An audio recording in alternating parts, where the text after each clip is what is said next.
அன்புமிக்க சகோதர சகோதரிகளே, my dear brothers and sisters, இந்த ஆசி பாட்காஸ்டை கேட்டுக்கொண்டிருக்கக்கூடிய உங்கள் அனைவருடைய வாழ்க்கையிலும் மங்களகரமான மாற்றம் ஏற்பட இறையருளும் குருவருளும் துணை புரிய வேண்டும் என்று வேண்டிக்கொண்டு, இணக்கத்தை உருவாக்கிக் கொள்வது, harmony, how to lead a harmonious life என்பதை நாம் இன்றைய காலகட்டத்திலே மிக கவனமாக புரிந்து கொள்ள வேண்டி இருக்கின்றது.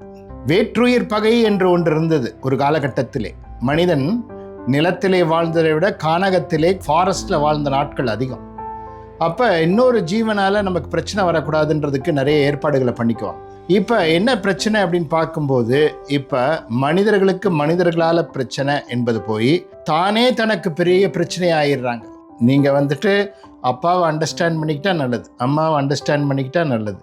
அதுக்கப்புறம் ஃப்ரெண்ட்ஸ், ரிலேட்டிவ்ஸ் எல்லாரையும் நல்லா அண்டர்ஸ்டாண்ட் பண்ணிக்கிட்டீங்கன்னா லைஃப் நல்லாயிருக்கும். எல்லாத்தோட முக்கியம் உங்களை நீங்கள் அண்டர்ஸ்டாண்ட் பண்ணணும். அதான் ஹோலிஸ்டிக் அண்டர்ஸ்டாண்டிங்னு சொல்கிறோம். நம்மளை பற்றி, நம்ம ஸ்வாபம் என்ன, நம்முடைய நேச்சர் என்ன, நம்மளுடைய ப்ளஸ் என்ன, நம்முடைய மைனஸ் என்னன்றது நம்ம தெரியாமல் அவங்க கரெக்ட் இல்லை, இவங்க கரெக்ட் இல்லை, எனக்கு மைண்ட் டிஸ்டர்ப் பண்ணுறாங்க அப்படிலாம் நம்ம பேசிக்கிட்டு இருக்கோம். அந்த மாதிரி இருக்கிறத விட்டுட்டு நம்ம என்ன பண்ணணும்னா, ஃபஸ்ட்டு எல்லாருக்கும் ஒரு சைல்டிஷ் ஸ்டபர்னாக இருப்போம்.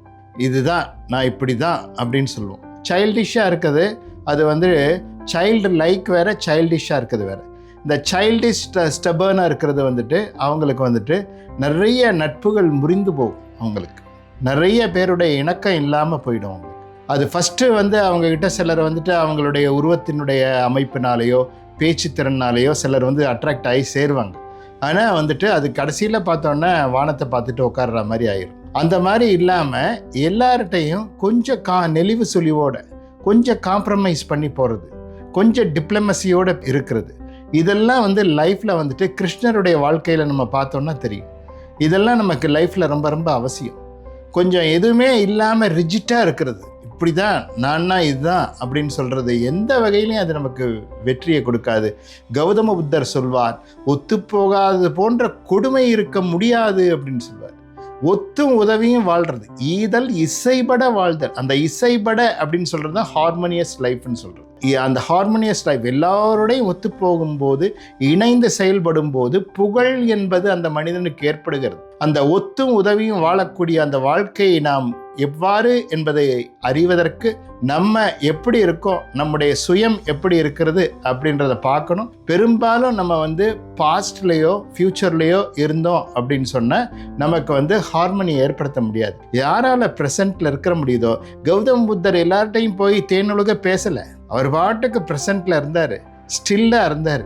அவருடைய எனர்ஜி போய் எல்லாரையும், சாமானியர்கள் முதற்கொண்டு பேரரசர்கள் முதற்கொண்டு எல்லோரும் சரணடைய வைத்தது. அது மாதிரி நமக்குள்ள ஒரு நிசப்தத்தை நாம் உணர வேண்டும். ஃபஸ்ட்டு மெடிடேஷனுக்கு ட்ரை பண்ணுங்கள். அந்த மெடிடேஷனுக்கு ட்ரை பண்ணுறதுக்கு என்ன ஒரு ஆதாரம்னு பார்க்கும்போது, ப்ரீத்திங்கோட ஹார்மோனி ஏற்படுத்திக்குங்க. வாயு புத்திரனாக மாற வேண்டும், வாயு புத்திரியாக மாற வேண்டும்.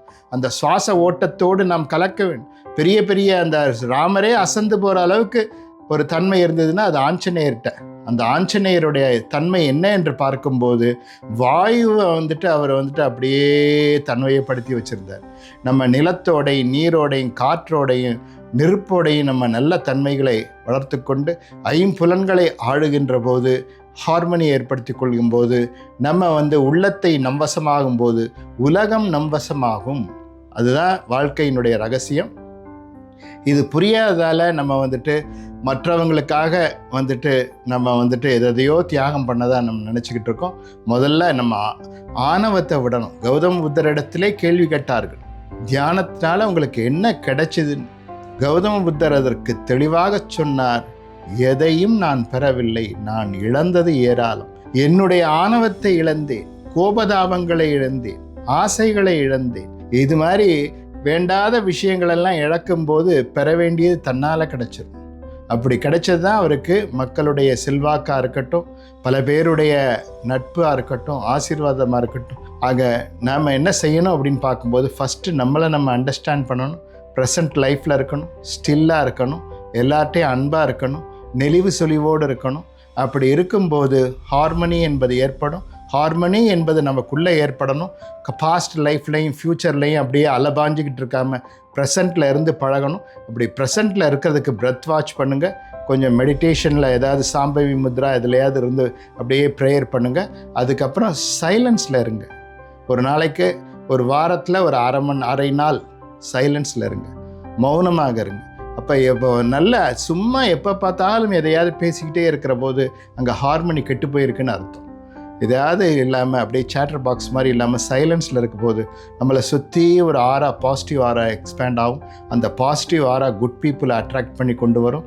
அதில் நல்ல அற்புதமான இணக்கத்துடன் கூடிய வாழ்க்கை வாழ்வாங்கு வாழ்தல். வையத்துள் வாழ்வாங்கு வாழ்பவன் வானுரையும் தெய்வத்துள் வைக்கப்படும். அந்த உள் வாழ்வாங்குன்றதை புரிஞ்சுக்கணும்.